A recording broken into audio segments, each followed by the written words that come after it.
L'esprit domine le corps est le célèbre thème qui rassemble en ce 9e mois de l'année 2023 les vaillants hommes et femmes du FIAD Calavi qui ont donné du temps à la priorité. Une rencontre mensuelle coordonnée par l'ingénieur agronome, le coach PJ Torrenlo, accompagné de diverses autorités. Cette merveilleuse soirée débute par le salut des couleurs de la nation et par l'exécution du credo des ambassadeurs du développement, conduit par les coachs Bayi Legba, conseillère pédagogique à la retraite, et Grace Agnila, artiste comédienne. Ton sol offre à chacun. Je m'engage à être aussi enthousiasmé.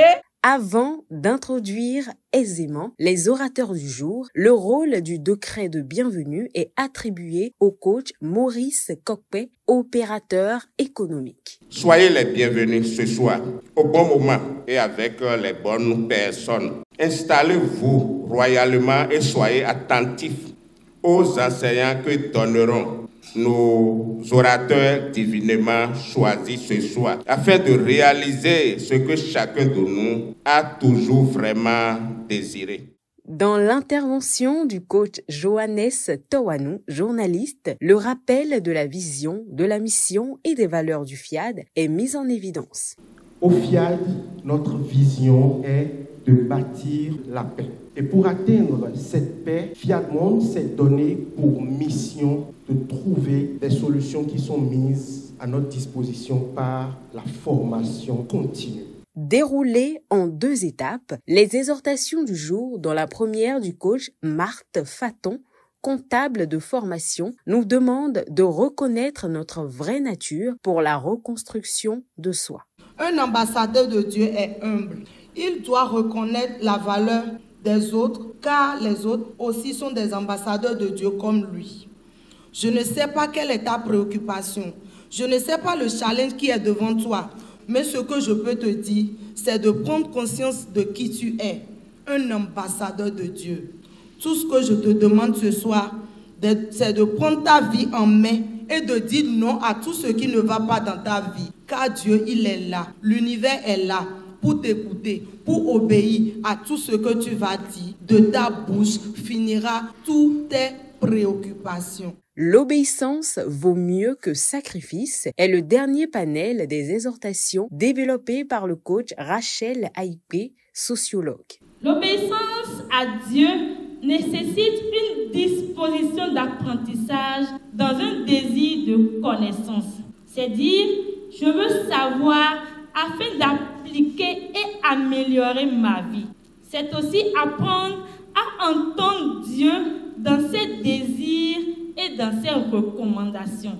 Il est tellement important que l'être humain que nous sommes obéisse au Seigneur au point où vous lirez dans la Bible, Ésaïe 29, verset 13, je cite, « Sans obéissance complète à Dieu, en effet, il ne saurait y avoir de bénédiction. » Pour déménager le mental ce soir, nous accueillons le coach Nativité Djimondé, administrateur des hôpitaux, pour nous instruire sur la thématique du message du jour intitulé « L'esprit domine le corps ». Un message empli de révélations. Mon frère, ma sœur, tu es le créateur de ta réalité. Si tu permets à une chose d'occuper ton esprit, elle se magnifie dans ta vie. Afin que nous comprenions davantage comment l'esprit domine le corps, je vais vous raconter une petite partie de quelque chose qui m'est arrivé récemment. Chers amis, le jeudi 7 septembre passé, je devais faire la cuisine avant de venir à la clinique de la santé de Cotonou.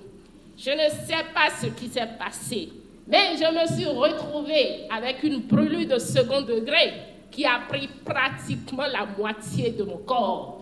Avec tout mon bandage, je suis allée au boulot le vendredi 8, habillée en jean, en manches longues et en basket, comme si de rien ne s'était passé. Ayant décidé de ne semer que les pensées de bien-être, de bonne santé et de plein fort, J'ai tenu toute la journée. Mais une fois rentré à la maison, mon esprit m'a rappelé que je ne suis plus au boulot. Du coup, la nuit du vendredi et du samedi ont été une succession de douleurs à ne point en finir.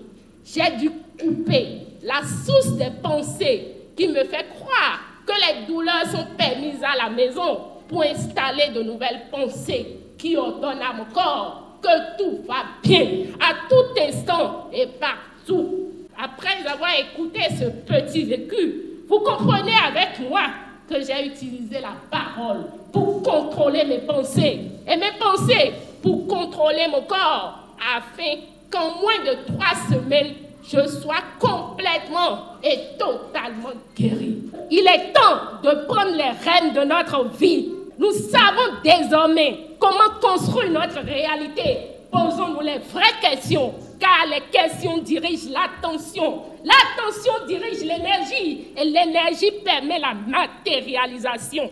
Le coach Irma Kemanvo, gestionnaire de projet par sa voix, se trouve être le canal de l'appel à contribution. Les Saintes Écritures disent « Vous avez reçu gratuitement, donnez donc gratuitement. » Donnons donc pour ne gratter aucune de ces nombreuses bénédictions prédestinées par Dieu pour chacun de nous. Mais en donnant, ayons à l'idée que de la mesure dont nous mesurons, on mesurera pour nous en retour. Devant ce public assoiffé de vibrations positives, une série de programmations est exécutée grâce au coach Ariel Gomez, administrateur financier, le coach Landry Agbonto, électrotechnicien, et le coach Gérard Aïssou, professeur certifié des SVT. Tu as fait de moi un bénéficiaire de la santé divine. I am able. J'ai reçu l'ordre de l'autorité de Dieu. Pour sceller davantage les liens de cette grande famille du Fiad Calavi, en fraternité, ils partagent le cocktail. Très motivés par cette soirée vécue, quelques participants partagent avec nous leurs avis. J'ai compris ce soir que la pauvreté ne fait pas partie de cette famille. Si tu es pauvre, c'est de ta faute. Quand tu veux quelque chose, il faut le désir pour l'avoir. Tu ne peux pas vouloir être riche et semer la pauvreté dans ta tête. Et il y a aussi un truc sur lequel ils ont beaucoup insisté, qu'est la programmation. Nos pensées créent nos réalités, dit-on. Il revient alors à chacun d'utiliser à bon escient la parole, un outil majeur pour la matérialisation et la construction d'une vie parfaite.